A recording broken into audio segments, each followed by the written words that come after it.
Oh, tol, ang sarap ng kain mo ah. Hindi mo man lang ako ginising.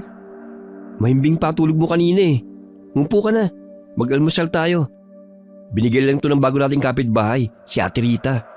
Tinulungan ko kasi sa kapon sa pagbubuhat ng mga gamit niya eh. Kaya siguro, bilang pasasalamat na rin to. Sobrang sarap naman ng adobong to. Saan ba siya nakatira? Diyan sa paupahan ni Aling Lorna. Simple lang ang ganda niya, pero lakas ng karisma. Lalo na kapag nakangiti siya. Talaga? Makikipagkilala nga ako sa kanya. Umira na naman yung pagka-chickboy mo. Mula nang mamatay ang mga magulang ng magkapatid, sanhi ng pagkalunod ng malalasa ang malakas na bagyo, si Eric na ang nagtaguyod sa pangangailangan ni Joseph. Hindi siya nakapagtapos ng kolehiyo, kaya't ganun na lamang ang kanyang kagustuhan na makatapos ito ng pag-aaral upang maging ganap na engineer. Isang call center agent si Eric sa gabi, kaya't madalas puyat ito sa trabaho. Nag-aaral ng mabuti si Joseph, sa gayon ay masuklian niya ang pagod at sakripisyo ng nakatatandang kapatid. 6:30 ng umaga nagising si Eric dahil 8:00 ng umaga ang kanyang trabaho ng araw na yon. Nakipagpalit ng shift ang kanyang katrabaho dahil naghahatid sundo na ito sa anak na nag-aaral. Agad namang pumayag si Eric, sa gayon ay hindi na siya magpuyat sa gabi. Dali-dali siyang sumakay ng tricycle. Ilang sandali hinanap niya ang cellphone sa kanyang bag. Naalala niya na nakacharge yun at hindi niya nabunot sa saksakan. Nag-aalala siya dahil natutulog pa si Joseph at pwede yun pagmula ng sunog. Bumaba siya ng tricycle at patakbong umuwi ng bahay. Ay nako, kung kailan nagmamadali, doon ko pa talaga naiwan ang cellphone ko. Bigla siyang nagulat nang mabangga niya ang isang babae na hindi pamilyar sa kanyang paningin. Ay, sorry miss. Hindi ko sinasadya. Napawang ang kanyang labi nang masilaya ng dalaga. Humanga siya sa maamo nitong mukha at mapupungay na mga mata. Nakadagdag pa sa kagandahan nitong taglay ang mahaba nitong buhok. Batid niyang yun si Rita na ikinukwento ni Joseph. Pasensya ka na rin.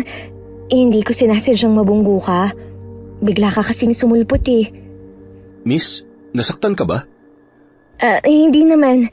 Ayos lang ako. Ikaw? Ayos lang din. Ako nga pala si Eric. Ako naman si Rita. Bago niyong kapitbahay. Sa paupahan ni Aling Lorna ako pansamantalang namamalagi. Ikaw yung nagbigay ng masarap na adobong ulam kay Joseph? Ikinuwento ka niya sa akin. Oo. Magkapatid ba kayo? Oo, 4 na taon ang tanda ako sa kanya. Sige parang nagmamadali ka eh. Pasensya na naabala pa kita. Hindi naman. Naiwan ko lang kasi ang cellphone ko sa bahay. 10:00 pa naman ang pasok ko sa trabaho. Ganun ba? Sige, mag-iingat ka. Nice meeting you, Rita. Sana magkita ulit tayo. Oo naman. Agad na nagpaalam ang binata sa dalaga. Labis ang kanyang saya na makausap ang babae na may malambing na tinig. Habang tinatahak ang daan pa uwi, ay hindi pa rin napapawi ang saya sa kanyang mukha. Pinuksan niya ang pintuan at bumungad sa kanyang paningin ang bagong gising na kapatid. Oh, bakit bumalik ka kuya? At saka, parang nasaya mo yata. Nakalimutan ko yung cellphone ko eh. Blessing in disguise na rin kasi nagkabanggaan kami ni Rita at nakausap ko na siya, tol. Parang sa teleserye na may slow-mo. Ay nako, ang lambing niya magsalita. Nakakabighani. Magmadali ka na oh. Akala ko 8:00 ang pasok mo. 7:45 na po. Oo nga pala.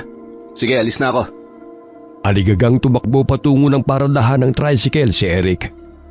Natatawa na lamang siya nang maalala ang kanyang pagsisinungaling kay Rita na 10:00 ang kanyang pasok. 5:00 ng hapon ang kanilang uwian mula sa trabaho. Madadaanan niya ang bahay ni Aling Lorna. Kaya't sumilip siya sa gate at nagbabaka sakali na makita si Rita. Nagulat siya nang bumukas ang gate. Bumungad sa kanyang harapan si Caroline na anak ni Aling Lorna. Hi! Hinahanap mo ba ako, Eric? Hindi. Nandyan ba si Rita? Sino? Si Rita, yung bagong nangungupahan dyan sa inyo? My God, Eric! Mukha ba akong hinahanapan ng tao? If ever naman may bagong nangungupahan dito, wala naman akong pakialam sa kanya. And most of all, hindi ko siya kilala. Bakit kasi ang hilig-hilig mo sa mga bagong salta dito sa ating lugar? Meron naman dyan na matagal mo nang kakilala na maganda pa. Hindi yung kung saan-saang planeta pa nang galing. Sarili mo bang tinutukoy mo? Ilang beses ko bang sasabihin sa'yo, hindi ikaw ang tipo kong babae, Carol. Ano bang mga tipo mo? Mga exotic beauty? Yung mabait, simple at higit sa lahat, walang saltik sa utak. Hoy! Wala akong saltik sa utak, no? Diyan ka na nga! Wala kang kwentang kausap! Malakas na sinarado ni Caroline ang gate. Binangga pa nito ang binata at padabog na lumakad palayo. Patuloy na sumisilip si Eric sa loob ng gate. Ngunit hindi pa rin niya nakikitang lumabas ng bahay si Rita. Bago matulog ay nakipagkwentuhan pa si Eric sa kapatid. Wala itong bukang bibig kundi ang pangalan ni Rita. Ganun na lamang ang pagtawa ni Joseph dahil batid niyang malakas ang tama ni Eric sa bago nilang kapitbahay. Marami na itong nakarelasyong babae, ngunit hindi ito mapakali kay Rita. Alam mo, Tol, kakaiba tong si Rita eh. Unang beses ko palang siyang nakaharap, parang pinanaan na ni Cupido ang puso ko. Sus! Lumang linya na yan. Dati yun din ang sinabi mo nung nakarelasyon mo si Lily. Pero hiniwalayan mo naman. Basta kakaibang nararamdaman ko kay Rita. Tsaka kakaiba ang aura niya. Mahinhin, masarap magluto, at higit sa lahat, masaya siyang kausap.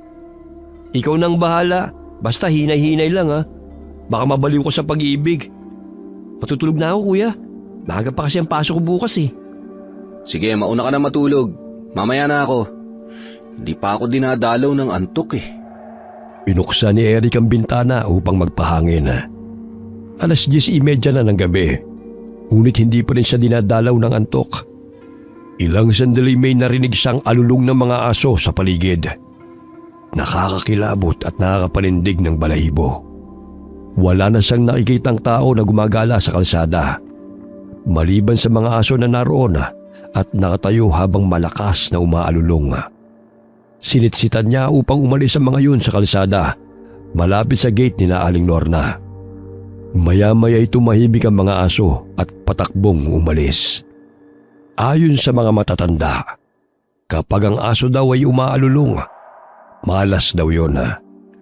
May iba namang nagsasabi na may nakikita silang mga nilalang na hindi nakikita ng normal na tao. Makatulog na nga. Kung ano-ano tuloy ang naiisip ko. Ilang sandali bigla siyang napabalikwas ng bangon nang marinig na namang muli ang malakas na alulong. Binuksan niya ang bintana upang sawayin muli ang mga aso. Subalit sa pagkakataong yun, bahagya siyang natakot nang makita ang halos kasing taas lamang niya ang itim na aso na nagbabaga ang mga mata. Napasulyap ito sa kanya at sila'y nagkatitigan. Agad niyang sinarado ang bintana. Maya-maya'y tumigil ang ingay sa paligid. Muli siyang sumilip sa bintana. Ngunit nawala na ang asong nagbigay sa kanya ng takot. Tinakpan niya ng una ng kanyang tenga upang makatulog. Kinabukasan, nagising si Eric dahil sa ingay ng alarm clock. Day off siya ng araw na yun, kaya't natulog siyang muli. Maagang pumasok ng paaralan si Joseph, kaya't maaga rin itong nakapagluto ng almusal. Nakaramdam ng gutom si Eric, kaya bumangon siya sa kama. Napasilip siya sa bintana at naninaw niyang maraming taong nakapila sa nooy bakanting tindahan na pagmamayari ni Aling Lorna.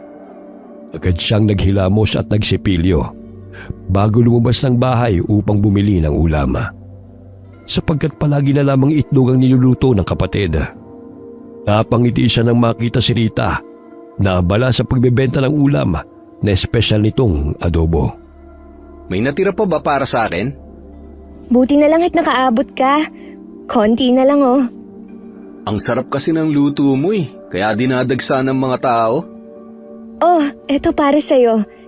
Libre na yan. Ay hindi, may pera akong pambayad. Hindi na uso ang libre ngayon. Sa hirap ng buhay at ang taas ng mga bayarin. Mabuti naman at naisipan mo magtinda rito. Nakiusap ako kay Aling Lorna. Kung maaari ko tong rentahan, tsaka dito na rin ako natutulog Wala na rin kasing umuupa dito kaya ako na lang. Ang sipag mo, Rita. Housewife material ka talaga. Naging panatag ang kanilang loob sa isa't isa. Hanggang sa mag-usap sila tungkol sa kanilang buhay. Nalaman ni Joseph na biktima ng illegal recruiter si Rita. Pinangakuan siya ng trabaho bilang tagaluto sa Taiwan. Nakilala niya ang babae sa probinsya sa pangalang Olive. Iningganyo siya ng babae at sinabi na marami na itong tinulungan papunta sa ibang bansa. Binenta pa ng kanyang ama ang alaga nitong kalabaw na katulong sa pagsasaka upang makapunta siya ng Taiwan. Sa kasamaang palad, halos gumuho ang lahat ng kanyang pangarap para sa kanyang pamilya nang puntahan niya ang agency na sinasabi ni Olive. Nagtanong siya sa mismong agency at sinabi ng taong naroon na wala silang kakilalang Olive ang pangalan. Doon niya napagtanto na niloko siya ng babae at pinirahan lamang sila. Paulit-ulit niyang tinatawagan ang numero ng babae, ngunit putol na ang linya. Hanggang sa mapadpad siya roon. May kaunti pa naman siyang pera na natitira. Kaya naisipan niyang gamitin na puhunan sa maliit niyang negosyo. Ayoko munang ipaalam kay Natatang na hindi ako natuloy sa Taiwan. Baka atakihin siya sa puso kapag nalaman niyang nabiktima ako ng mga manluloko. Mahal na mahal pa naman niya ang kalabaw. Naiintindihan kita. Kung ako nasa posisyon mo, gagawin ko rin yun. Huwag ka mag-alala, may awa ang Diyos. Lahat ng paghihirap natin may katapusan. Bahagyang napahinto sila sa pag-uusap nang lumapit si Caroline sa karinderya. Napangisi pa ito ng akbayan ng binata. Inilapit niya ang bibig malapit sa tenga ni Eric at nagsalita. How sweet naman ng lover boy. Huy, bulok na yung style mo, boy. Akala mo concern para makuha ang loob ni girl. At ikaw naman, girl, huwag kang ma-fall sa lalaking to. Pa-fall to Hindi kayo bagay. Anong pinagsasasabi mo? Nagising na naman ba mga ipis dyan sa utak mo? Ito ba ang mga tipo mo? Ay naku, balat sibuyas. Diyan na nga kayo. How cheap! Pahalakhak na umalis ang babae sa kanilang kinaroroonan. Mababanag ang inis sa mukha ni Eric dahil sa kabastusan ni Caroline. Humingi siya ng dispensa kay Rita sa inasan ng babae. Ngunit kalmado lamang ang dalaga. Hindi mo na kailangan humingi ng paumanhin. Sanay na ako sa mga ganyang klaseng tao. Hindi lang naman sa pera naging matapobre ang tao maging sa asal. Kaya lubos akong humahanga sa pagiging maintindihin mo Mabait tsaka mature ka mag-isip. Hindi katulad ni Caroline na isip bata. Hayaan mo na. Spoiled Ilang sandali pa'y nagpaalam si Eric sa dalaga upang umuwi. Habang tumatagal na kausap niya si Rita, ay mas lalo pa niya itong nakikilala at lalong lumalalim ang kanyang pagtingin. Isang buwan pa lamang namamalagi sa lugar na yon si Rita. Ngunit parami ang kanyang mga suki sa espesyal niyang adobo. Na ikinainis naman ng iilang kababaihan na naiinggit sa kanya. Hindi nakaligtas si Rita sa pangangantsaw ng ibang kababaihan dahil sa kayumanggi niyang balat at maging sa kanyang pananamit. Ngunit ipinagwalang bahala na lamang niya yun. Maaga pa lamang ay nadidinig na ni Rita ang bulyawan ng mag-ina. Madaling araw nang umuwi ng bahay si Caroline galing bar kasama ng barkada. Tila hindi ito takot sa ina dahil mas matapang pa ito kung umasta. Ay nako, mananahimik lang yung anak mo kung bibigyan ng leksyon.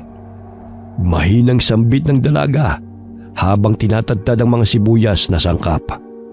Ang mga karni binabad muna niya sa patis o fish sauce at nilagyan ng paminta at sibuyas ng ilang oras bago isalang sa apoy.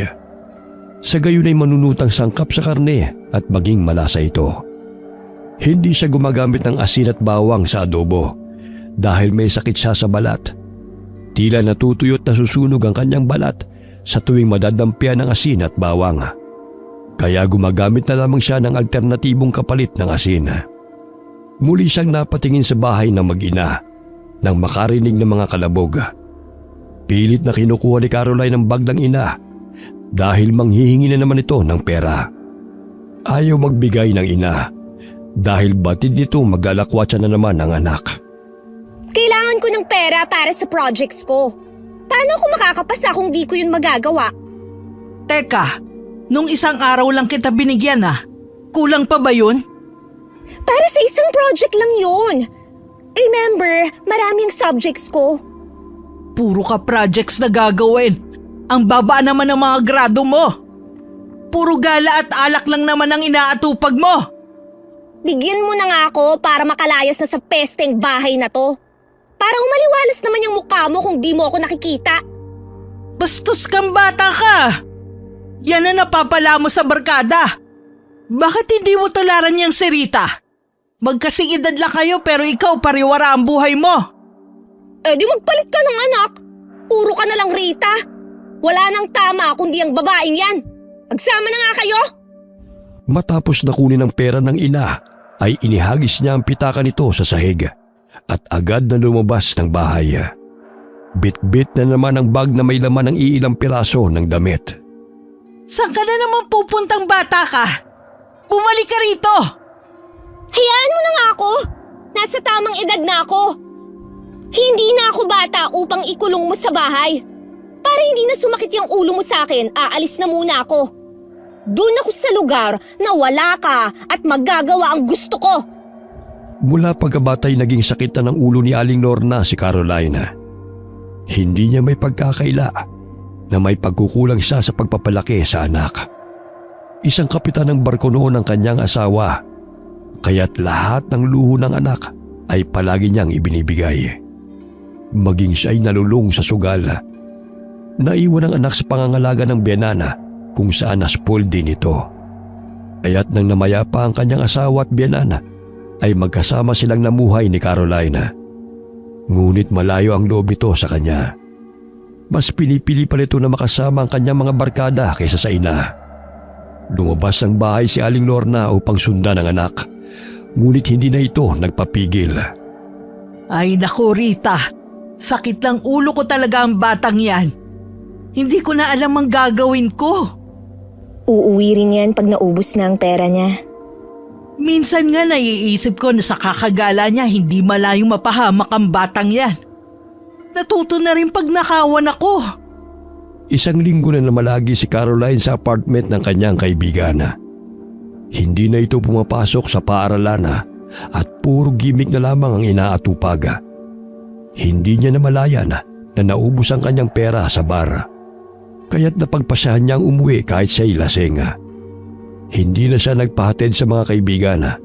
Sumakay na lamang siya ng taxi at bumaba sa eskinita.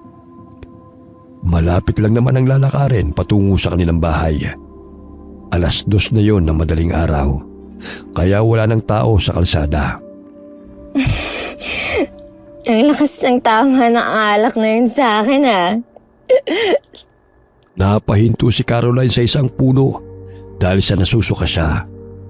Animoy natanggal ang kanyang pagkalasing nang maaninaw ang taong nakadamit ng itim na papalapit sa kanya habang nakangisi. Sino kang damuho ka? Huwag kang lumapit sa akin. Sisigaw ako. Paatras siyang humakbang dahil sa takot. Bago pa man siya nakasigaw ay binalibag na ng taong nakaitim ang kanyang leeg. Mulat ang mga matang nawala ng buhay si Caroline. Wala man lamang naiwang bakas ng krimen. tumalilis ng takbo ang taong nakaitim bitbit ang kanyang biktima. Dahan-dahang tinanggal ni Rita ang itim na bandana na nakatakip sa kanyang ulo. Napangisi siya habang tinitingnan ng walang buhay na si Caroline na nakasandal sa dingding. Nabali ang buto nito sa leeg, sanhi ng pagkamatay ng dalaga. Nilapitan ni Rita ang nakahandusay na bangkay ni Caroline at unti-unting pinutol ang leeg nito gamit ang matalas na patalim. Kawawa ka naman. Walang epekto ang tapang mo sa akin. Akala mo ba'y natatakot ako sa'yo? Iba akong maghigante, tanga!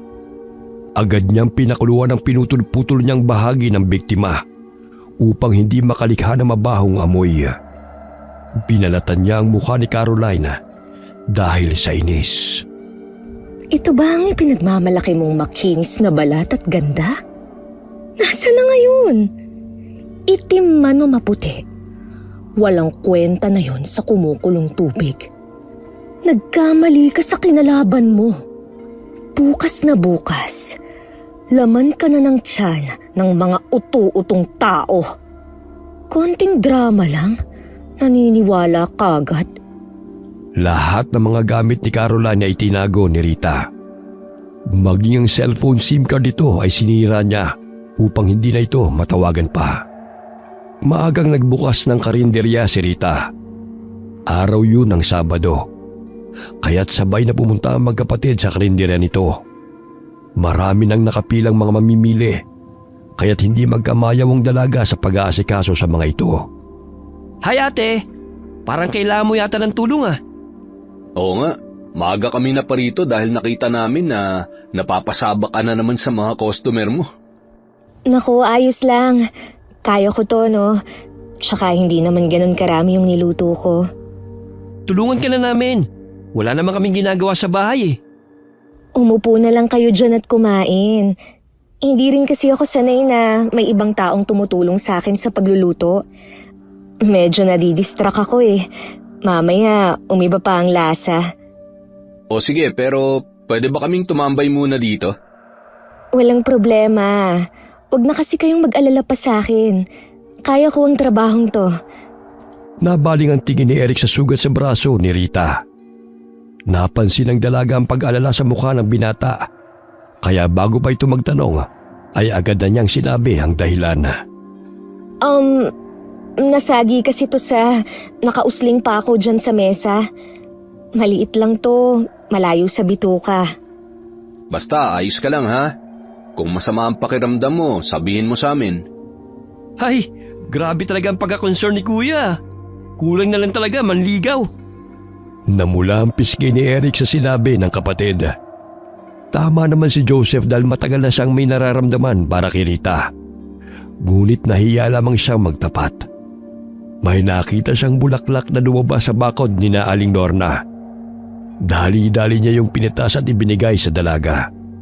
Napapangiti na lamang si Rita sa kakulitan ng magkapatid. Maging ang mga mamimili ay kinikilig sa kanilang dalawa. Hi, gwapa. Maaari ba kitang ligawan?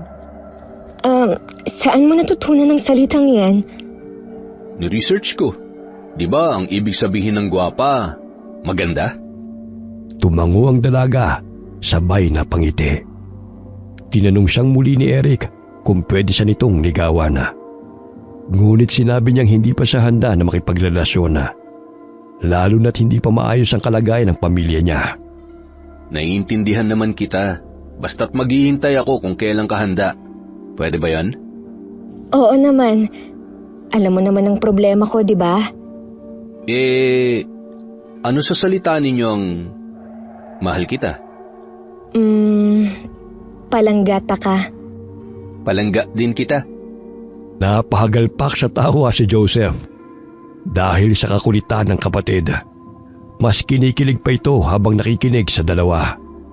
Natutulak pa nga niya ang lalaking bumibili ng ulam kahit hindi pa niya yun kilala. Alauna pa lamang ng hapon ay ubos na ang espesyal na adobong paninda ni Rita.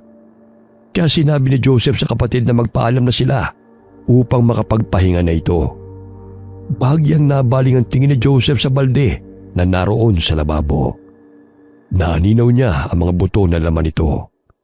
Napansin ni Rita ang binata, kaya't dali-dali niyang tinungo ang lababo at inilapag sa ilalim ang balde at tinabunan ng kurtina. Animoy pinagpawisan siya ng malamig nang makitang naiwang putol na daliri doon. Kaya't agad niyang isinilid sa kanyang bulsa upang hindi siya mahalata ng dalawa. Mga buto yan. Susubukan ko kasing magluto ng bulalo. Hindi pa ako magaling dun eh. Sige ate, hihintay namin ang next recipe mo. Sa ngayon, iuwi ko na muna ang kuya ko upang makapagpahinga ka na rin. Uwi na muna kami. Nagmamadali kasi ang tatay ko. Magpahinga ka, Rita, ha? Alalahanin mo, hinihintay ko yung kung kailan ka magiging handa para ligawan. Dahil palanggata ka. Ay ano ba yan? Napaka-corny mo kuya. Tara na nga, baka saan pa papunta ang kakornihan mo? Hindi kaya corny yun. Totoo yun eh. Sa katunayan, ilang beses nang nagkaroon ng karelasyon si Rita.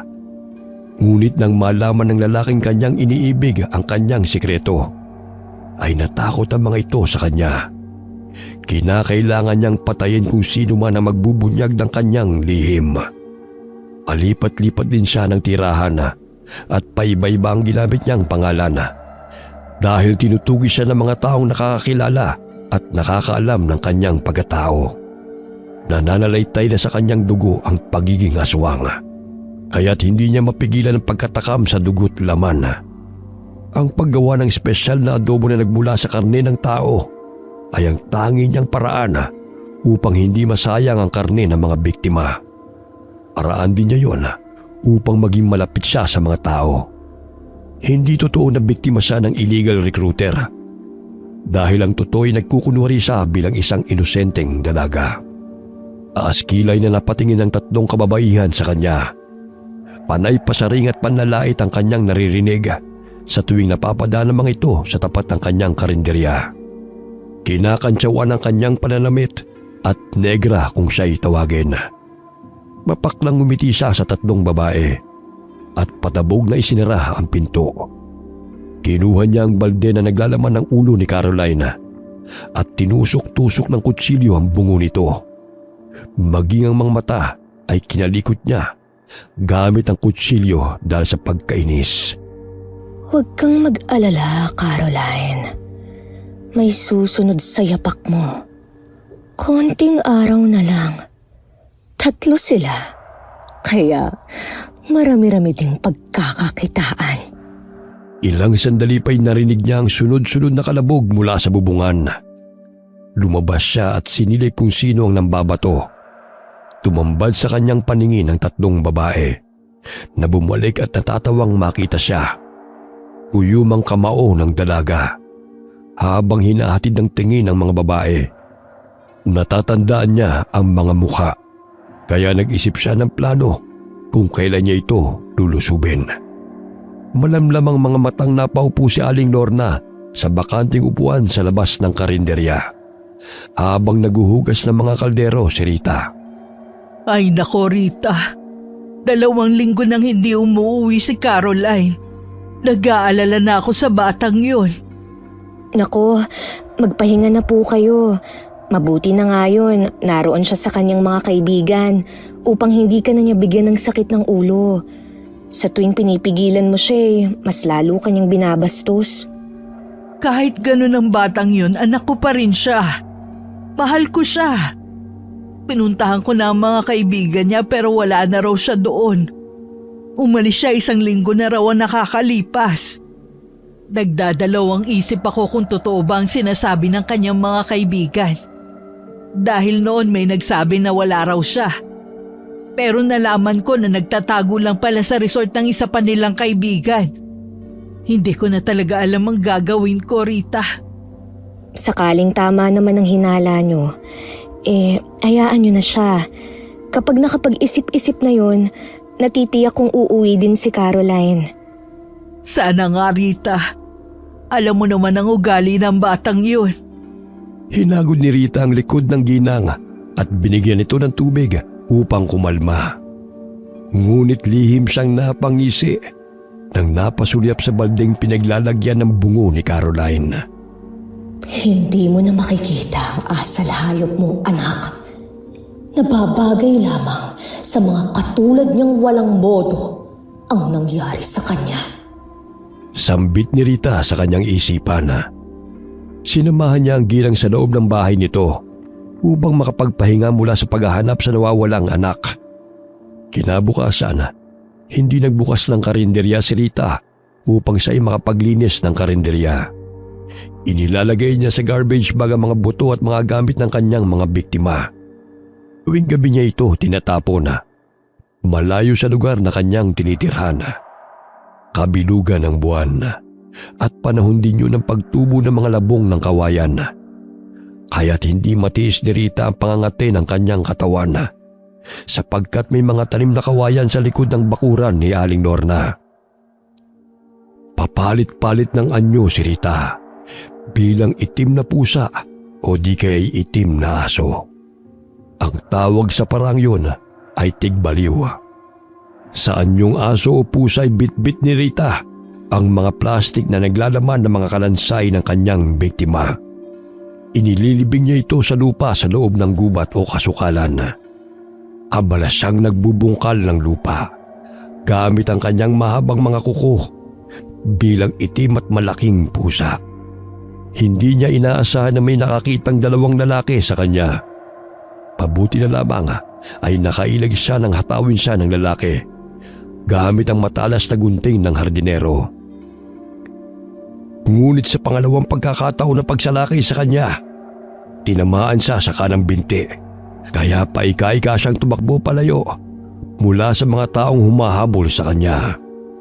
Nang makarating sa tinutuluyan, ay nagpalit siya ng anyo bilang tao. Napasandal siya sa pintuan na naroon sa likod ng karinderya. Kumapang siya papasok sa loob at palinga-linga sa paligid upang siguraduhin na walang nakakita sa kanya. Buwisit na matandang yun. Gusto pa akong patayin? Kahit saan ako magpunta, hindi mawawalan ng mga pakialamero. Nanginginig ang kanyang mga kamay na kinuha ang bote ng langis sa ibabaw ng aparador. Nilawayan muna niya ang sugat sa binti bago binuhusan ng langis. Binusalan niya ang bibig upang hindi siya makalikha ng ingay dahil sa matinding kirot na nararamdaman. 2 araw ko nang hindi nakikitang lumalabas ng bahay si Rita, tol. Kumusta na kaya siya? Tawagan mo para malaman mo kung napaano siya. Hindi naman sumasagot sa mga tawag ko. Tinext ko na nga pero wala pa ring sagot eh. Pinuntahan mo na ba? Baka nagpapahinga lang yun. Nakakapagod din kaya magluto. Kahapon sinubukan kong katukin yung tinutuluyan niya, kaso hindi siya sumasagot. Nakakahiya namang mambulabog sa nagpapahinga. Ilang sandali tumunog ang cellphone ni Eric. Binasa niya ang mensahe na ipinadala ni Rita sa kanya. Napatingin ito sa kapatid at sinabi ang kalagayan ng dalaga. Masama lang daw ang pakiramdam niya kaya gusto niya magpahinga. Dalhan mo na lang ng prutas para bumuti ang pakiramdam.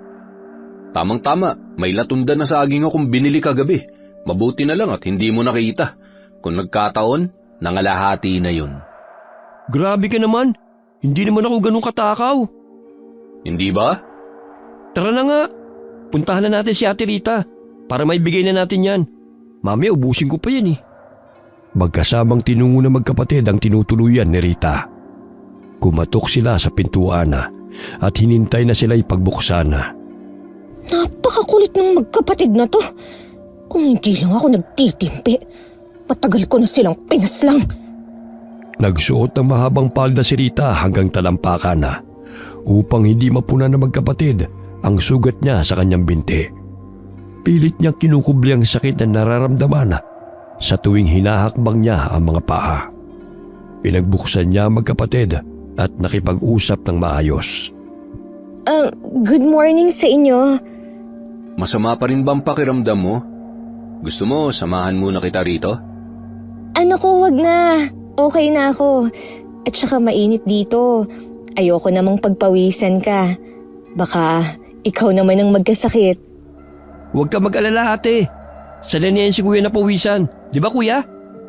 Luko-luko ka talaga, Joseph.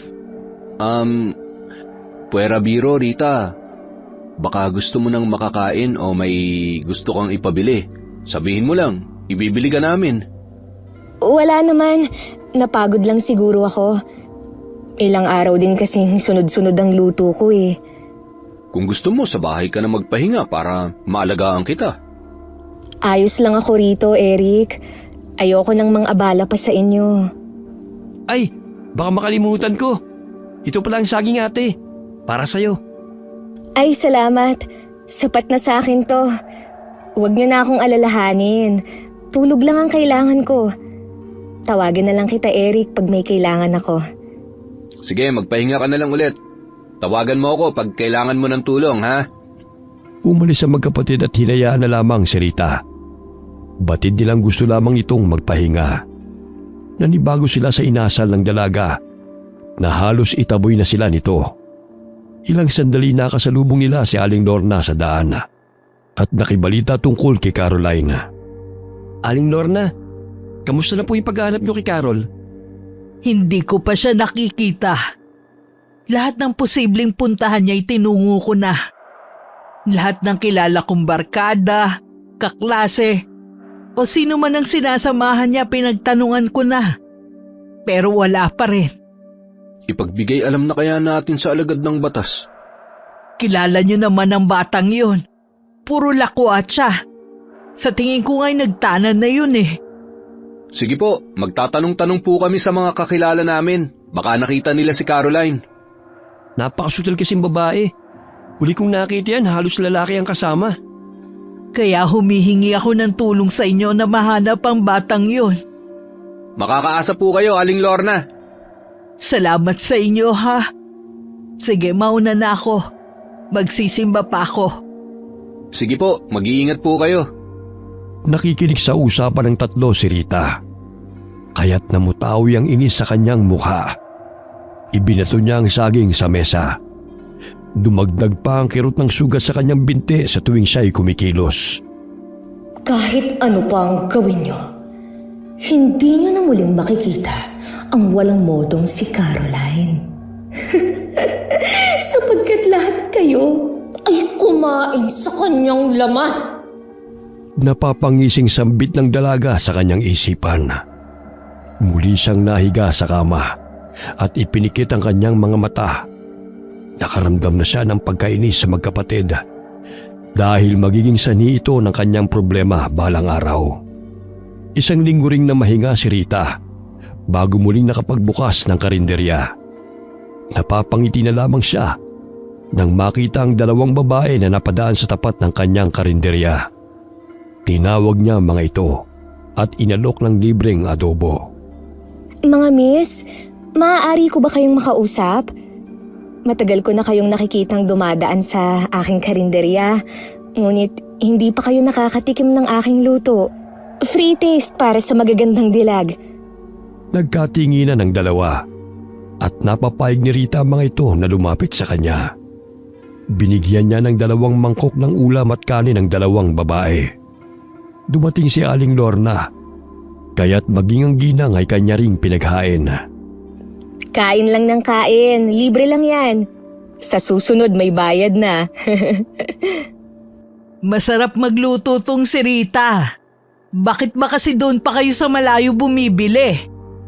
Nahihiya may kumain na rin ng 2 babae na palagi nagpapasaring kay Rita. Nakikipagkwentuhan ng mga ito kay Aling Lorna. Hanggang sa sinabi ng mga ito na 2 araw na rin nawawala ang kanilang kaibigan. Nawawala? Kayo ang palaging magkakasama, di ba? Aba mga ineng, may ideya ba kayo kung saan siya pumunta? Umiling-iling ang 2 babae.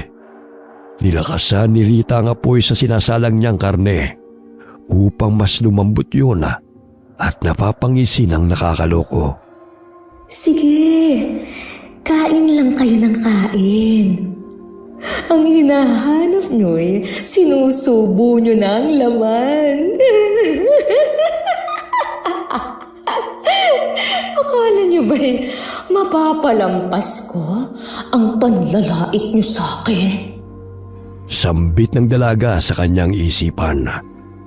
Biglang nanumbalik ang kanyang wisyo nang mabilaukan si Aling Lorna at humingi ng tubig. Agad naman niya itong binigyan.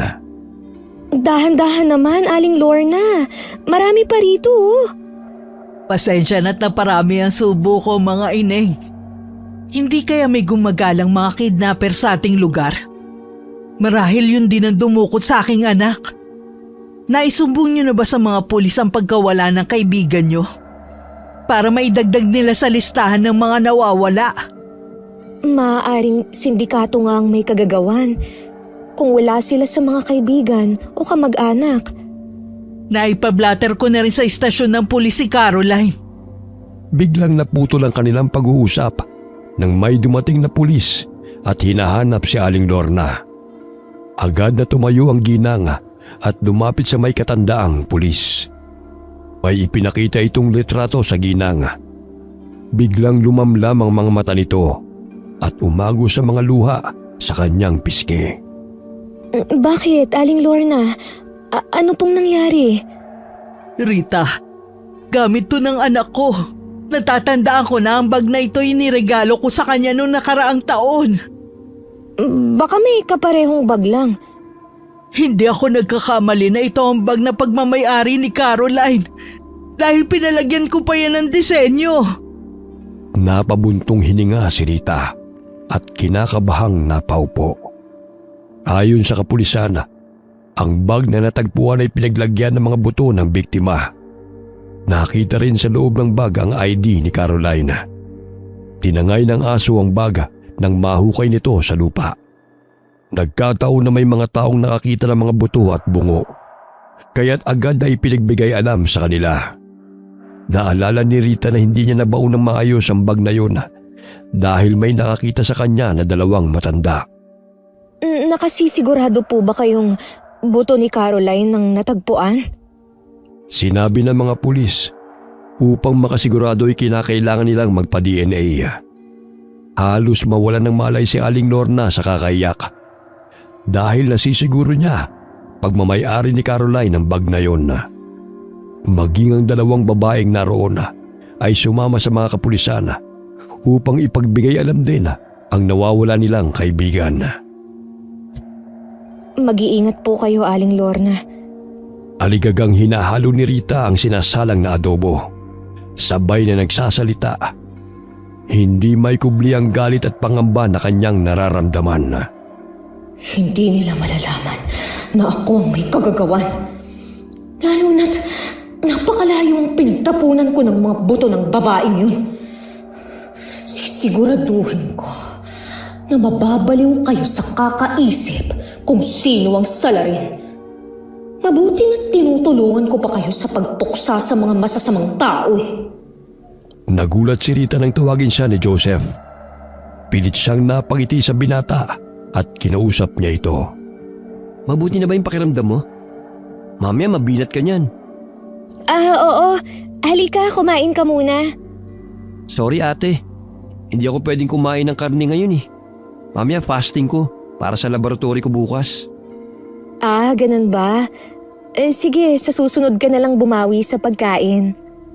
Hay nako, maging si kuya, sumama ang pakiramdam dahil tumaba rin. Hereditary pa naman namin ang sakit sa puso at high blood. Ang sabi ng doktor, wala daw yun sa edad. Ang sarap nga sanang kumain eh, kaso bawal pa sa ngayon. Oo nga eh. Ipagluto ko na lamang kayo pag pwede na. Mauna na po ako. May tatapusin pa akong assignment eh. Pagdating ng bahay ay sinuri ni Joseph ang lahat ng siradura ng pintuan at mga bintana. Naghanap rin siya ng maaaring gawing sandata laban sa aswang. Kinuha niya sa loob ng bagang 1 kilong asin na binili sa palengke. Kinumpuni niya ang mga marurupok na dingding at nilagyan ng matibay na kahoy. Muli niyang tinawagan ng kapatid upang muli itong paalalahanan. Kuya, dito ko lang sa bahay papaliwanag sa iyong lahat. Basta gawin mo lang yung sinasabi ko sa'yo. Magkunwari kang wala kang alam kagaya ng dati. Sinabi ko na sa kanya na tumaas din ang kolesterol mo. Kaya pinagbawalan ka ng doktor na kumain ng matataba. O sige, uuwi na rin ako mamaya eh. Basta sundin mo yung sinabi ko sa'yo ha. Oo nga, basta ingat ka riyan. Ikaw din. Magdala ka ng asin at bawang. Itago mo lang ha, para hindi tayo malata. Agad na pinatay ni Joseph ang cellphone. Napapikit siya ng napasandal sa dingding. Hindi siya makapaniwala sa kanyang mga nalaman. Nagsimula siyang maglagay ng asin sa mga bintana, pintuan at maging sa maaaring daanan ng aswang. Hinintay niya ang pagdating ng kapatid. Habang nakaupo sa sahig at nakasandal malapit sa pintuan ay may hawak siyang itak. Ilang sandali bumukas ang pinto at iniluwa nun si Eric. Kuya, mabuti naman maaga kang umuwi. Muntik na nga ako mag-overtime. Ano bang importante mong sasabihin? Doon tayo sa kwarto mag-usap. Bukas ba yung karinderya nung dumaan ka? Sarado? Bakit? Hindi ka maniniwala sa natuklasan ko. Maging ako hindi makapaniwala sa akin natuklasan. Yung kaklase kong si Guillermo, hindi yun kumakain ng walang kalamansi. Magkasama kami na ng halian kanina. Bago siya kumain, pinataka niya ng katas ng kalamansi ang baon kong adobo. Nagulat ako nung sabihin niya sa akin na huwag ka raw yung kainin dahil karne daw yun ng tao. Paano kayo nakakasiguro? Basta alam niya ni Guillermo dahil ang lolo niya isang albularyo. May nakita rin akong daliri ng tao. Hindi ko talaga masikmura sa tuwing iisipin na pinakain tayo ni Rita ng karne ng tao. Magiging aswang din ba tayo? Hindi naman daw. Maliban na lang kung yang gawin tayo. Yun ang paraan ng pagiging aswang sa pamamagitan ng laway nito. Ano pa yan? Nakakadiri. Adobo na karne ng tao? Kaya pala kakaibang lasa. Sa tingin mo, Tol, may kinalaman kaya siya sa pagkawala ni Caroline? Di ko masabi, kuya eh. Pero pwede rin. Kaya kailangan natin masiguro na aswang nga siya. Wala naman sa itsura niyang pagiging aswang, Tol. Mahinhin siya at parang di niya kayang makasakit ng kapwa. Ayon kay Guillermo, mapagkunwari sila upang mahulog ang loob ng mga tao sa kanila. Sobrang sayang niya talaga kung mapapatunayan natin na aswang siya at pumapatay ng tao. Alam ko naging malapit na siya sa atin, pero maaari ding isa tayo sa target niya para maging adobo. Uy, huwag naman sana. Pinakita pa ni Joseph ang bote ng langis na binigay sa kanya ng kaklase. Sabi nito na kapag bumula at umapaw ang langis sa bote, tiyak na malapit lamang ang aswang. Napansin ni Joseph na may bawas na ang langis, kaya't basa ang kanyang mga kwaderno nang buksan niya ang baga. Kuya, kailangan pa rin natin makasiguro na aswang talaga siya upang ating hulihin. Sa gayon, hindi na siya makatakas at lumipat ang tirahan para makapambiktima pa uli. Sige, malamang yung nakita ko nun na malaking aso, hindi ako namamalikmata. Kung di totoo yun. Malaking asong itim? Yung nakita ko malaking pusang itim na nakasampa sa bubungan noon sa bahay ni na Aling Lorna. Tapos naaninaw kong sumilip siya sa bintana ng silid. Takot daw sila sa tanso o copper. May sira tayong telebisyon dyan. May nakuha kong tanso na may ihalin tulad sa alambre. Maaari natin gamitin yung laban sa aswang dahil matagal daw maghilom ang kanilang sugat sa tanso. Sana pagiging albularyo na lang ang kinuha mong kurso. Ang dami mo kasing alam tungkol sa mga aswang eh. Imbitihan ko kaya si Guillermo dito sa bahay. Sabihin kong dito muna mamalagi. Ikaw ang bahala. Mahilig si Joseph sa mga kababalaghan, kaya't karamihan sa kanyang mga kaibigan ay mga probinsyano. Palagi nitong ikinukwento sa kapatid ang tungkol sa mga kakaibang nilalanga at kung ano mga pangontra sa mga ito. Kahit paulit-ulit man niyang isipin ang sinasabi ni Joseph na aswang si Rita, may bahagi sa kanyang puso na naniniwalang inosente ang dalaga. Gayunpaman, sinunod na lamang niya ang kapatid na wag nang kumain ng pagkain na niluluto nito. Kuya, huwag mong kalilimutan magdala ng bawang at asin. Madalas ginagabi ka pa naman sa pag-uwi mo. Oo na, mas mainam na wag na tayong magpahalata na naghihinala tayo sa pagkatao ni Rita. Baka manganib pa ang buhay natin. Mas mabuting maunahan natin siya kaysa tayo mabiktima niya para gawing adobo na tinitinda niya. Basta wag magpadalos-dalos sa gagawin. Baka mas lalong manganib ang ating buhay. Lalo na't napaka-agresibo mo sa mga bagay na misteryoso sa iyong palagay. Huwag ka mag-alala, mag-iingat naman ako eh. Ang importante, may ideya na tayo na aswang siya. Napahinto sila sa pag-uusap nang matanaw mula sa bintanang lumalakad na si Rita. patungo sa kanilang bahay. Nang makalapit na ito sa kanilang bakuran, napansin na magkapatid na umapaw ang langis mula sa bote na nooy hawak ni Joseph.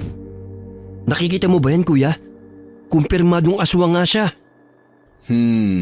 Alam mo, tol, hindi ko mawari ang nararamdaman ko ngayon. Nanghihinayang ako kay Rita dahil nahulog na talaga ang loob ko sa kanya. Dumito ko na lang muna. Ako nang lalabas ng bahay para makausap siya. Sinubsob ni Eric ang mukha sa unahan dahil hindi alam ang gagawin. Napamahal na sa kanya ang dalaga. Sumilip siyang muli sa bintana. Naanino niyang napapakamot ng ulo si Joseph habang kausap si Rita. Nagpapahinga na si kuya sa kwarto. Gusto mo bang pumasok sa bahay, ate? Hindi na. Gusto ko lang ibigay itong pakbet para bago naman sa panlasa ninyo. Nakakaumay na rin kasi na puro adobo na lang eh. Salamat sa pakbet, ate ha. Sige, mauna na ako. Marami pa kasi akong gagawin. Natuon ang pansin ni Joseph sa pakbet na ibinigay ni Rita. Halos hinalukay ang kanyang sikmura nang makita ang karneng sahog nito. Hindi maalis sa kanyang isipan kung sino nagmamayari ng laman na yun. Pagpasok ng bahay, agad niyang itinapon ang pakbet sa basurahan. Papakainin mo pa ulit kami ng laman ng tao? Sino na naman kaya ang pinatay mo? Bumaba ng kwarto si Eric at sinalubong ang kapatid. Pansin ni Joseph sa mukha ng kapatid ang lungkot at pagkadismaya. Matamlay itong umupo ng silya sa tapat ng mesa. Magluluto na lang ako ng itlog, kuya. Siguradong ligtas pa tayo. Sige, ikaw ang bahala. May delata rin akong binili kanina, baka gusto mo. Tuna with egg na lang, para maiba naman. Bilisan mo na riyan dahil gutom na ako. Huwag ka namang hinayang sa kanya. Ang importante, maaga nating nalaman ang kanyang lihim bago pa tayong kanyang mabiktima. Kung mahal mo ang tao, kahit ano pa siya, tatanggapin mo, di ba? Naku kuya, alam ko yung iniisip mo. Aswang siya. Mapagkunwari at higit sa lahat, pumapatay siya ng tao. Tapos pinapakain pa niya sa atin. Kung mabuti ang hangarin niya, hindi niya gagawin yun. Hindi ko na talaga alam ang paniniwalaan ko. Ang sigaw ng puso ko o ang hinala mo? Mabibisto rin natin siya. Huwag ka mag-alala. Mamanmanan ko ang bawat galaw niya. Matapos maghapunan ay agad na sinarado ng magkapatid ang lahat ng pintuan at bintana. Nilagyan din ni Joseph ng mga tinadtad na bawang ang maaaring daanan ng aswang. Ay nako, paglabas natin dito sa bahay, amoy bawang na tayo. Talo mo pa si Boy Bawang sa dami ng tinadtad mo eh. Sinisiguro ko lang na walang makakapasok na aswang habang mahimbing tayo natutulog, no? Mamaya lapain tayo nun eh. Hindi makatulog si Eric nung gabing yun sa kakaisip kong tunay ngang aswang si Rita. Naririnig na naman niya ang ingay ng mga aso sa kalsada. Napasulyap siya sa higaan ng kapatid. Ngunit wala na ito roon. Sumilip na lamang siya sa bintana. Nandilat ang kanyang mga mata nang maaninaw ang itim na nilalang na lumabas mula sa karinderya. Nagbabaga ang mga mata nito. Sa pagkakataong yun, itim na malaking pusa ang kanyang nakita. Kinusot-kusot niya ang kanyang mga mata. Baka namamalikmata lamang siya. Ngunit nasisiguro niya na hindi yun pangkaraniwang hayop lamang. Ilang sandali na aninaw niya si Joseph na naroon sa kanilang bakuran. Napasapo siya sa kanyang noo dahil batid niyang susugurin ito ang nakitang aswang. Sinarado niya ang bintana at dali-daling bumaba ng hagdan at pinuntahan ng kapatid. Saan ka pupunta? Bakit nandito ka pa sa labas ng ganitong oras? Nasisiguro ko ng isang asang aswang. Tignan mo itong bote ng langis. Walang tigil sa pagbula. Pumasok na tayo sa bahay bago pa niya tayo makita. Nakikita mo ba yung malaking pusa na yun? Kanina si Ate Rita yan na lumabas ng bahay. Ngunit ilang minuto lamang, naging itim na pusa na siya. Kumpirmado kuya, aswang siya. Halika na, matulog na tayo. Hayaan mo na siya. Sundan natin kung saan siya pupunta. Mapanganib naman yung gagawin mo. Wala tayong laban sa kanya, Joseph. Aswang yan. At higit sa lahat, hindi natin alam kung paano siya mahuhuli. Kailangan pagplanuhan ng mga hakbang na gagawin, hindi yung basta-basta ka na lang susugod. Napahinto sila sa pag-uusap nang maaninaw na pumasok ng bahay nila Aling Lorna ang pusang itim. Tumalon ito mula sa bakod. Nagkatinginan na magkapatid at nasisigurong isa sa mga nangungupahan doon ang bibiktimahin ng aswang. Kuya, nakita mo ba yon? Kung natatakot ka, dumito ka na lang. Ako na lang magmamanman sa kanya.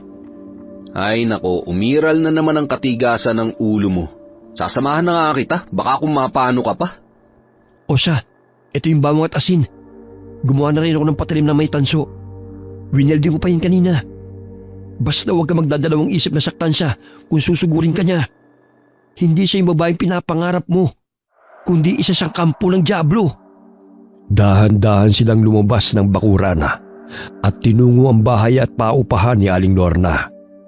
Nagkubli sila sa mga tanim at sinipat kung saan naroon ang aswang. Samantala, nagising si Aling Lorna nang may marinig na malakas na kalabog sa loob ng kanyang bahay. Agad siyang bumangon upang tignan. Baka pinasok siya na magnanakaw. Kinakabhang dinampot niya ang plorera na nakapatong sa ibabaw ng mesa upang gawing sandata laban sa masamang loob. Binuksan niya ang ilaw. Tumambad sa kanyang paningin ang nakangising si Rita. Anong ginagawa mo rito ng ganitong oras? Gusto ko lang nabisitahin ka. Paano ka nakapasok? Sarado naman ang pintuan ah. Kung ano man ang sadya mo, ipagpabukas na lang natin. Napatras na humakbang si Aling Lorna habang mahigpit na hinahawakan ang plorera. Natakot na siya sa itsura ni Rita dahil naging mabalasik na ito kung makatingin. Alam mo, Aling Lorna, napakaganda ng bahay mo.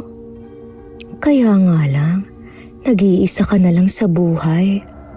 Sayang to dahil wala ka namang tagapagmana. Ano bang ibig mong sabihin? Kung mawawala ka sa landas ko magiging akin na to. Matagal na rin kasi akong palipat-lipat ng tirahan.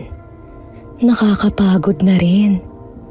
Tsaka, hindi na ako komportable sa maliit na karinderya Gusto mo dito ka na lang tumira? Hindi mo naman kasi agad sinabi. Ayokong may kasama. Kung meron man akong gustong makasama, yun ay ang aking magiging pamilya. Nanginginig na sa takot si Aling Lorna dahil nanilisik na ang mga mata ni Rita habang lumalapit sa kanya. Binato niya ng hawak niyang plorera at sumigaw upang humingi ng tulong. Ngunit bago pa siya nakalikha ng ingay, ay dinagalan siya ni Rita at nilagyan ng busal ang bibig nito. Nandidilat ang mga mata ng ginang habang pumipiglas. Gusto mo bang malaman kung nasa ng impakta mong anak? Hindi ka maniniwala sa sasabihin ko. Kinain niyo na ang laman ng anak mo. Lahat kayo rito sa lugar niyo ang siyang nagsalo-salo sa laman niya. Tinulak ni Aling Lorna si Rita, kaya't bahagyang nabitiwan ng babae ang kanyang bibig. Ngunit sinakal siya nito, dahilan na mahirapan siyang makahinga. Anong ginagawa mo, Caroline? Walang iya ka! Diba, sakit lang siya ng ulo? Kaya pinagbigyan ko ang kagustuhan mo. Pinatahimik ko siya. At para mapakinabangan naman ang walang yamong anak, binenta ko ang laman niya. Marami nga siyang napasaya Isa ka na ron.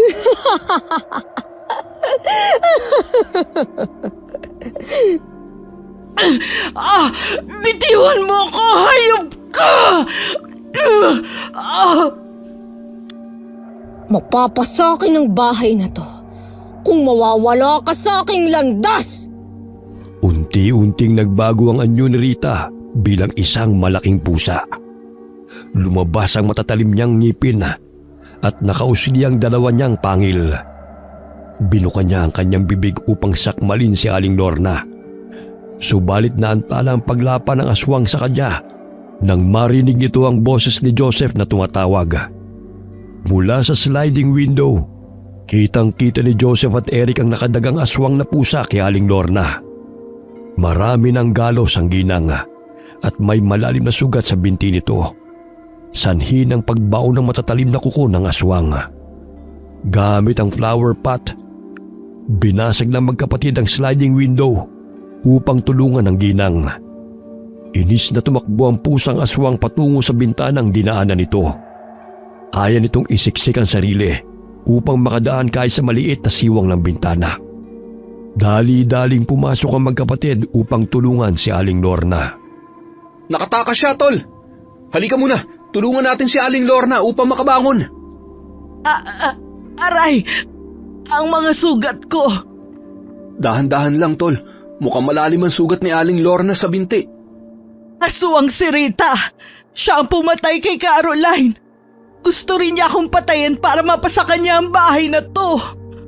Natitiyak kong hindi na siya babalik sa karinderya upang manirahan. Maghahanap na yun ng ibang lugar. Mabuti na lang at nakarating kayo agad. Kung hindi, marahil magiging putahe ako na kanyang binibenta sa karinderya. Tulad ng ginawa niya kay Caroline. Narinig mo yun, kuya? Napakasama niya. May narinig po kasi kami mga kalabog matapos naming makita na may pumasok sa gate nyo. Ayun, umakyat kami sa gate. Kinukutuban na po kasi kami ng masama eh.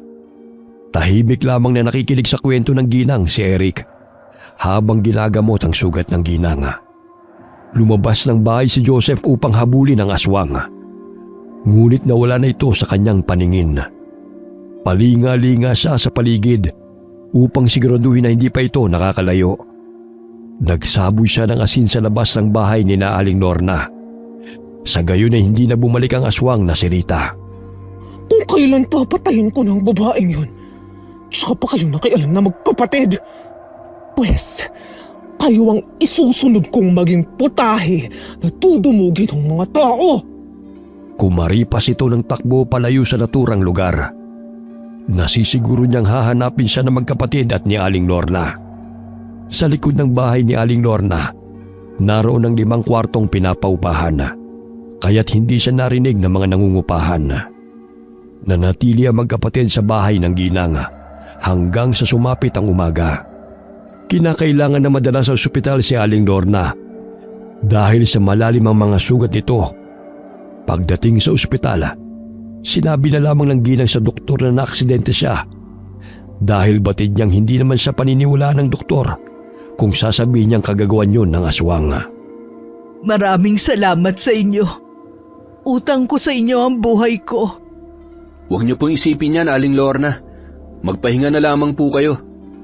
Huwag niyo na akong alalahanin pa rito. Tinawagan ko ang pamangkin kong si Diday. Siya na ang magbabantay sa akin. Ito pong bawang at asin. Huwag niyo pong ihiwalayin sa inyo. Takot ang aswang dyan. Sigurado kong babalik yun. Mag-iingat kayong dalawa ha. Pasensya na sa abala. Maya-maya lang nariyan na sina Diday at Abner. Pangiting hinawakan ni Aling Lorna ang kamay na magkapatid. Mula pagkabatay mabait na ang dalawa. Pinalaki ng magalang ng kanilang mga magulang. Ilang sandali bumukas ang pintuan at iniluwano ng mag-asawang Diday at Abner. Pinakilala sila ni Aling Lorna sa pamangkin nito. May inilabas na pinutol-putol na makabuhay na halaman si Abner mula sa bag nito. Ayon sa lalaki, ay makakatulong yun sa kanila upang panlaban sa aswang. Mabuti naman po't naisipan niyo magdala niyan. Madaling na kasi ang makabuhay na tanim dito sa amin. Sige na mga iho, magpahinga na rin kayo. Maraming salamat sa tulong ninyo. Mag-iingat kayo ha. Bumalik ng bahay ang magkapatid. Naabutan nila ang mga kapulisan sa bahay ni Aling Lorna. Ayon sa kanilang impormasyon, nilooban ang bahay ng ginang. Ngunit pinagtawanan lamang sila ng mga pulis nang sabihin ni Joseph na aswang ang pumasok sa bahay ng ginang. Pinasok nila ang karinderya. Nagulantang sila magkapatid nang makita ang mga tinadtad na pinakuloang laman sa isang balde. Sa isang malaking kaldero naman ay naroon ang putol na ulo ng isang babae. Halos hinalukay ang kanilang mga sikmura. Hindi na napigilan ni Eric at Joseph ang masuka. Ulo ng tao. Pambihira naman. Hindi ko sukat akalain na ang paborito kong adobo ay ganyan pala niya kung ihanda. Ayaw nilang maniwala na aswang si Rita, kuya. May pinakitang isang pulis na mga litrato sa akin. Baka naroon ang Rita na sinasabi ko. May nakita akong isang kahawig ni Rita. Ngunit Luisita ang tunay na pangalan. Ayon sa isang pulis, paiba-ibang pangalan ang ginagamit ng babaeng yun. Huling lugar kung saan siya namataan ay sa Albay, kung saan siya nambibiktima. Tulad nito, pumapatay at niluluto niya. Taga-Negros daw siya, kuya. Ngunit tinutugis na rin siya ron. Kaya kung saan na siya napapadpad. Isa raw siyang psychopath ayon sa paniniwala nila.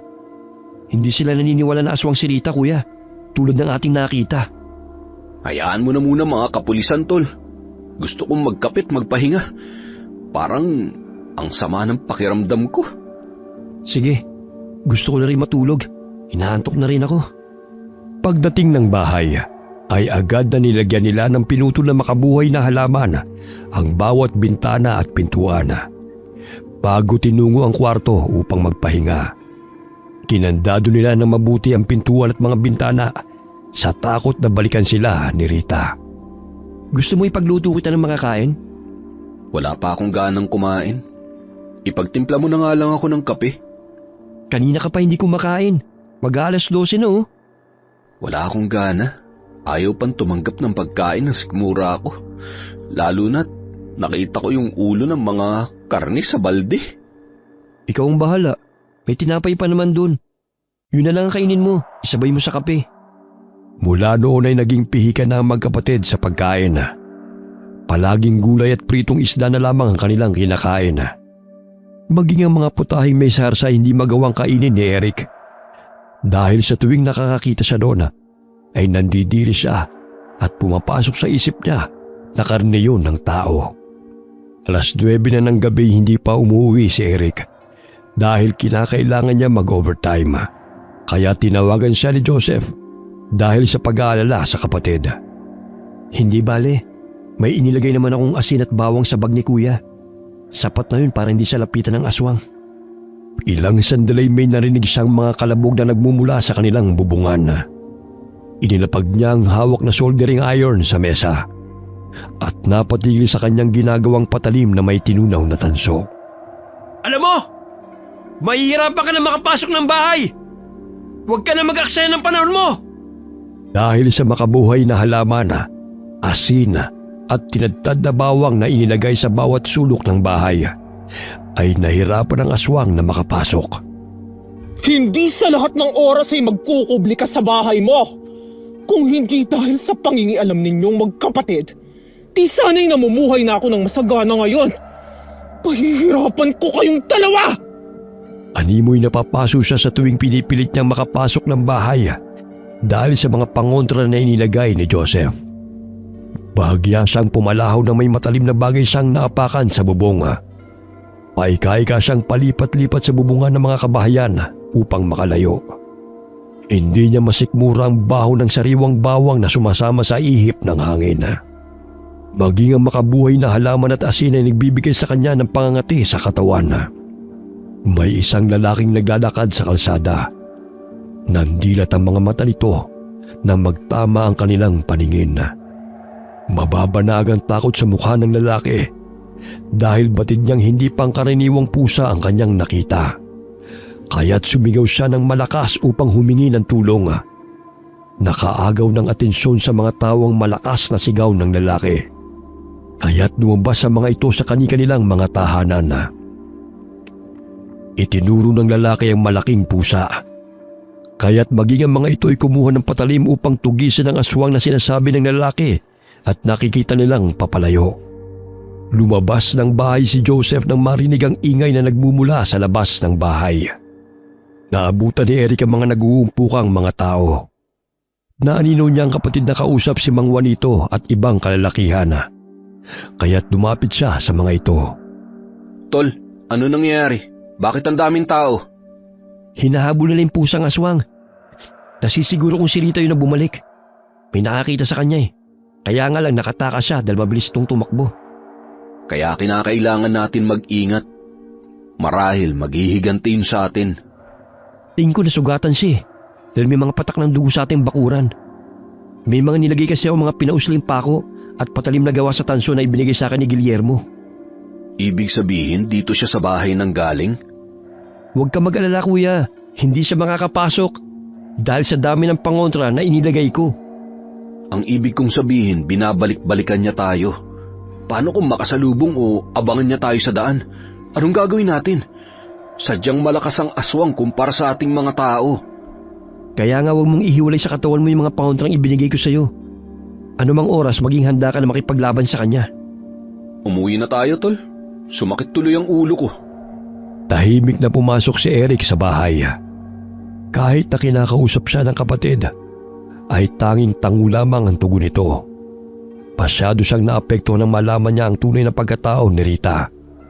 Nangangamba siya sa kaligtasan nilang magkapatid, lalo na't nalaman niya na binalikan sila nito. Palingalingang tumungo si Rita sa ilalim ng tulay. Doon siya pansamantalang namamalagi. Nilalayuan din siya ng mga pulubi dahil natatakot ang mga ito sa kanya. Umahangos na binunot niya ang nakausling pinatulis na maliit na tanso at pako na nakabaon sa kanyang mga paa. Napakagat siya sa kanyang damit upang hindi siya makalikha ng ingay dahil sa sakit.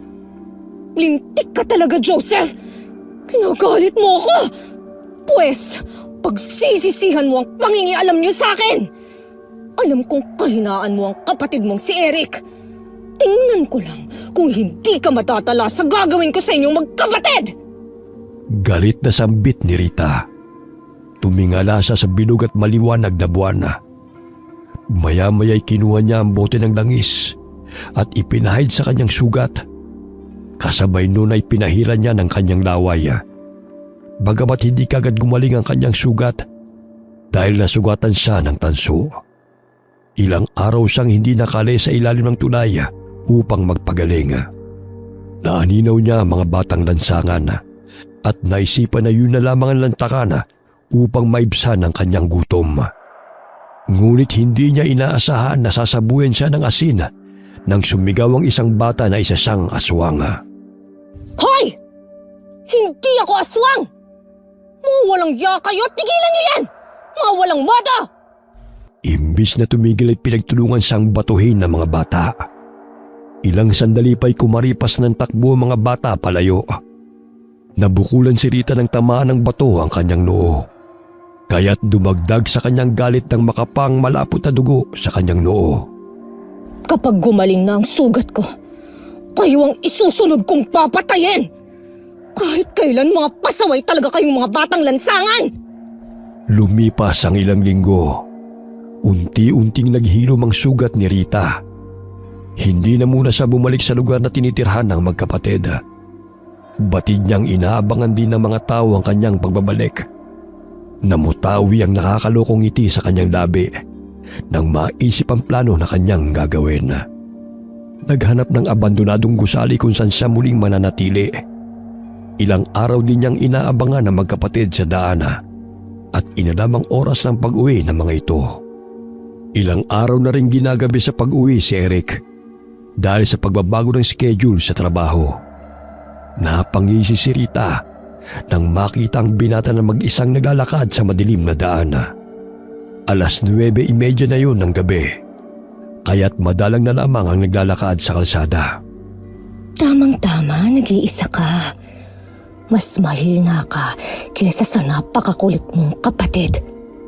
Lumabas ng poste si Rita at dali-daling sinabayan sa paglalakad si Eric. Napalingon ang binata sa kanya nang tumabi siya at hinawakan ito ang braso ng binata. Mukhang nagmamadali ka yata, Eric. Bahagyang napatigil si Eric sa paglalakad nang marinig ang boses ni Rita. Napasulyap siya sa taong pumipigil sa kanya at nakumpirma na si Rita ngayon. Rita? Ikaw? Oh, ba't parang nagulat ka? Pilit na tinatanggal ni Eric ang mga kamay ng dalaga na pumipigil sa kanya. Ngunit mas lalong humihigpit ang paghawak nito sa kanya. Naalala niya na naiwan sa kanyang locker ang bawang at asin. Inaladkad siya ng babae, kaya't gano'n na lamang ang kanyang pagpupumiglas. Namilog ang kanyang mga mata nang biglang kumulubot ang nooy maamong mukha ni Rita. Sinakal siya nito at isinandal sa pader. Ano bang pakay mo? Bitiwan mo ako! Ang patayin ka! Kayong magkapatid ang dahilan kung bakit naudlot ang mga plano ko! Alam niyo ba kung ano ang ginagawa ko sa mga pakialamerong katulad niyo? Pinapatay! Lumalapat ang matalim na mga kuko ng aswang sa leeg ng binata. Ngunit kinapa niya ang kanyang bag at pilit na kinukuha ang tanso na maihalin tulad sa alambre na inilagay ng kapatid.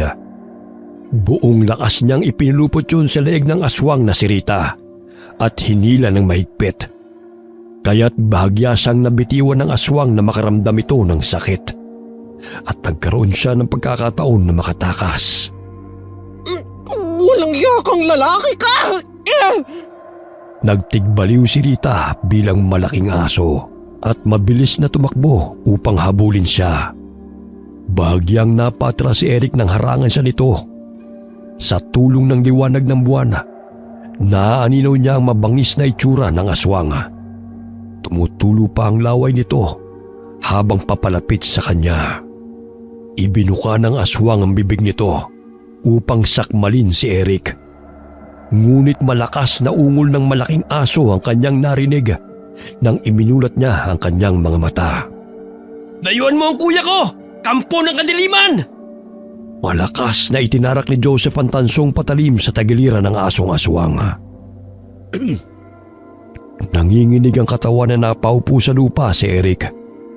Nang makitang nasaktan ng aswang sa paulit-ulit na pagsaksak ni Joseph at Guillermo sa katawan nito. Kahit nagtamo ng mga sugat, ay sinugod pa rin ng aswang sina Joseph at Guillermo. Nadaplisan si Joseph sa braso ng matalim na pangil ng aswang. Subalit malakas niyang hinambalos ang ulo ng kalabang aswang gamit ang patpat na may tansong patalim na inilagay sa dulo. Walang awang itinarak niya ang matalim na bahagi sa mata ng aswang, dahilan para muli itong umatungal. Kulang pa yun sa mga buhay na pinatay mo! Ilang sandali dumating ang mga kalalakihan sa kanilang kinaroroonan. Doon na tumambad sa kanilang paningin ang aswang na kanilang inaabangan. Bahagyang lumayo si Joseph sa asong itim na nooy namimilipit sa sakit dahil sa pagdurugo ng mga mata nito. Pinagtulungan ng mga kalalakihan na sugurin ang aswang. Maririnig ang nakakabingi nitong alulungat at tungal sa tuwing bumabao ng mga patalim sa kanyang katawan. Ilang sandali tumigil ang pag-ingay nito. Bumulagta ito sa lupa habang pasinok-sinok na gumagapang palayo mula sa mga taong nanakit sa kanya. Maya-maya'y binawian yun ng buhay. Agad na pinuntahan ni Joseph ang kapatid kasama si Guillermo. Kuya, kamusta ka? Ayos ka lang ba? Ayos lang ako. Hindi naman malalim ang sugat ko sa leeg. Totoong aswang si Rita, tol. Kitang-kita ng dalawang mga mata ko. Kuya, matagal na siyang aswang. Ang ibig kong sabihin, nakita ko kung paano siya nagpalit ng anyo bilang isang aswang na aso. Paano niyo ako nahanap? Ilang gabi na naming inaabangan ni Guillermo ang aswang. Ginagabi ka ng uwi. Kaya naisipan kong palihim kang sunduin dahil alam kong babalikan tayo ng aswang na yun. Salamat, tol, ha. Imbis na ako dapat na nagtatanggol sa'yo, ikaw pa tong naging tagapagtanggol ko. Halika na sa bahay, kuya, para magamot na natin yung mga sugat mo. Hayaan na natin sa taong bahay ng aswang. Sila nang bahala sa kanya. Pagdating ng bahay, ay agad na ginamot ni Joseph ang sugat ng kapatid. Maging si Guillermo ay hindi makapaniwala na sa Maynila pa siya makakainkwentro ng aswang. Hindi masyadong marami ang mga tao na naninirahan sa ating lugar, kaya dito naisipan ng aswang na manirahan. Kaya nga. Mabuti na lang talaga nalaman ni Guillermo tungkol sa adobo. Kung hindi, malamang ginawa na rin tayong adobo ng aswang na Rita na yun. Guillermo, maraming salamat pala sa tulong mo, ha. Dahil sa'yo, nakaligtas kami magkapatid. Tinapik ng binata ang balikat ni Eric bilang tugon nito. Sinabi nito na hindi na iba si Joseph sa kanya. Kapatid na rin ang turing nito sa kaibigan. Kinabukasan, nagimbal ang mga tao nang makita ang bangkay ng babaeng nakahandusay sa lupa. Ang kanilang pinatay na malaking asong itim ay nagbago ng anyo bilang si Rita. Tila nabunutan ng tinik sa dibdib si Aling Lorna nang marinig ang tungkol sa pagkamatay ng babaeng aswang. Ano, patay na si Rita? Opo, Aling Lorna. Kaya wala na kayong dapat na ikatakot pa. Nabigyan na ng katarungan ng pagkamatay ng anak ko. Maraming salamat sa inyong dalawa. Sa tulong din po ng mga tao, kaya natigil ang kasamaan ng aswang na yun. Makakatulog na po tayo ng mahimbing nang walang takot. Kaya dapat maging mapanuri po tayo sa mga taong pinagkakatiwalaan natin. Hindi lahat ng taong maayos ang pinapakita sa tuwing kaharap natin, dapat na nating paniwalaan. Ay, nako, napakahirap magtiwala. Nagka-trust issue na tuloy ako. Kaya sa susunod, kilalanin mo muna mabuti ang mga nililigawan mo. Di porket maganda sa paningin mo, sugod ka na kaagad. Mabuti na lamang kahit papano, pihikan yung aswang na yun. Baliw ka talaga.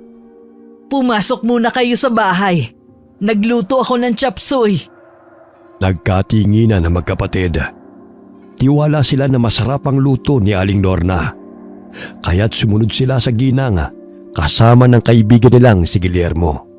At pinagsaluhan nila ang chop suey na niluto ni Aling Lorna. Wakas.